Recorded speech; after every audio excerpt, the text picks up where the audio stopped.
Bonjour à tous et bienvenue sur ma chaîne de Tribulation littéraire. Aujourd'hui je vous retrouve en cette fin de mois de mai pour, je vous le donne en mille, un book haul. Alors il faut savoir que ce mois-ci j'ai été plutôt raisonnable. En mars et avril ça a été un petit peu difficile pour mon porte-monnaie, donc je me suis calmée. Et aujourd'hui vous allez trouver seulement 5 romans si je ne me trompe pas. C'est parti. Pour commencer, j'ai acheté Les Hauts de Hurlevent d'Emily Brontë dans la collection L'Archipoche.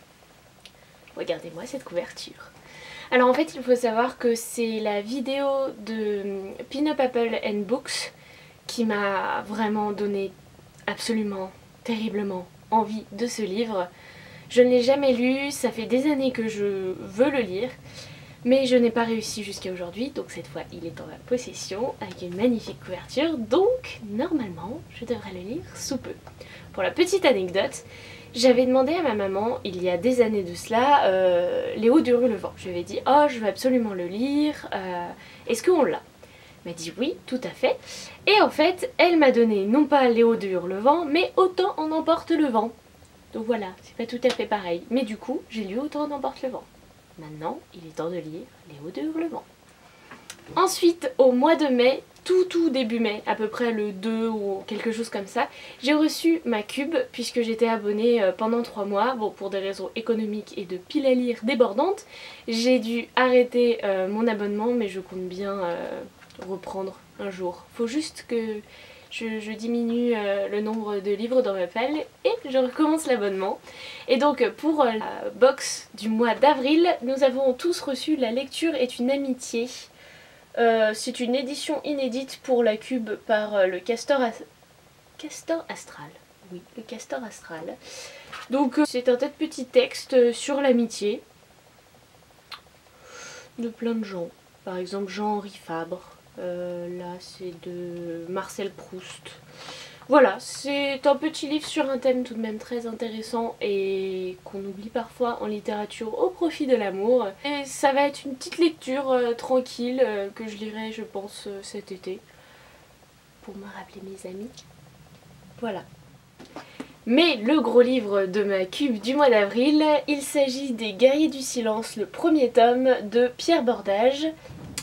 Donc j'avais demandé de la science-fiction car j'en lis pas tant que ça, un petit peu, mais voilà, je pense que le dernier que j'ai lu c'était le guide du voyageur intergalactique qui m'a fait mourir de rire. Si vous ne l'avez pas lu, foncez parce que vraiment vous allez vous tordre de rire vraiment. Donc voilà, j'avais envie de me lancer dans de la science-fiction, je n'ai absolument pas lu le résumé, mais alors absolument pas, donc je ne vous en parlerai pas, mais quand il sera lu, cette fois je vous ferai un petit update pour vous dire mon expérience de la science-fiction pure. Parce que franchement, vu la couverture, ça c'est de la science-fiction.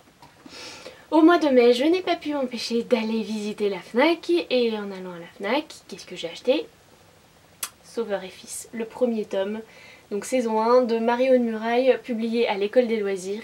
Ça fait depuis le dernier salon du livre et de la presse jeunesse de Montreuil que j'avais très envie de me plonger dedans, puisqu'il était au prix des pépites. C'est la pépite de Montreuil 2016. Les saisons 2 et 3 sont déjà sorties. Et il y a des petits hamsters dessus. Un petit hamster, c'est trop mignon. Vous trouvez pas? Voilà, moi je suis fan. Ça va parler de Sauveur qui est médecin si je ne me trompe pas et qui s'occupe de cas un peu désespérés psychologiquement, mais lui chez lui c'est pas beaucoup mieux et il laisse un peu tomber son fils, il me semble. Je crois que la mère est morte.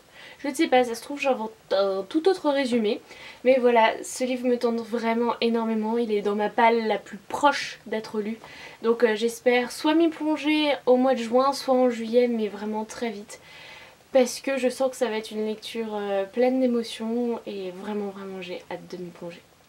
Et le dernier livre, et non pas des moindres, il s'agit de La lectrice de Tracy Chee, publié chez Robert Laffont dans leur collection R. Voilà, quand j'ai entendu parler de ce livre il y a plus d'un mois, un peu plus d'un mois, ils ont commencé à faire du teasing dessus il y a un peu plus d'un mois. Vraiment je ne pouvais que absolument vouloir me le procurer. Il est superbe, ça va parler de livres et de lectures interdites et de découvertes. Le livre à l'intérieur, enfin La mise en page est vraiment sympa. On va trouver voilà les encarts comme vous avez vu. Les têtes de chapitre sont magnifiques. Il y a même, si je vous la retrouve, une splendide carte. Une magnifique carte. Ça fait très longtemps que j'en ai pas vu dans des livres. Donc vraiment je suis très heureuse de l'avoir en ma possession. Je vais très certainement le lire en lecture commune avec les mots d'Arva, qui est une blogueuse que j'adore et je suis super contente de faire la lecture commune avec elle. Donc je l'attends dans quelques jours, normalement je devrais le commencer.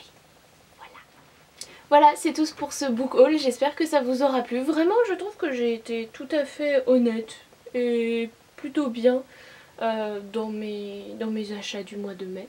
Vous ne trouvez pas?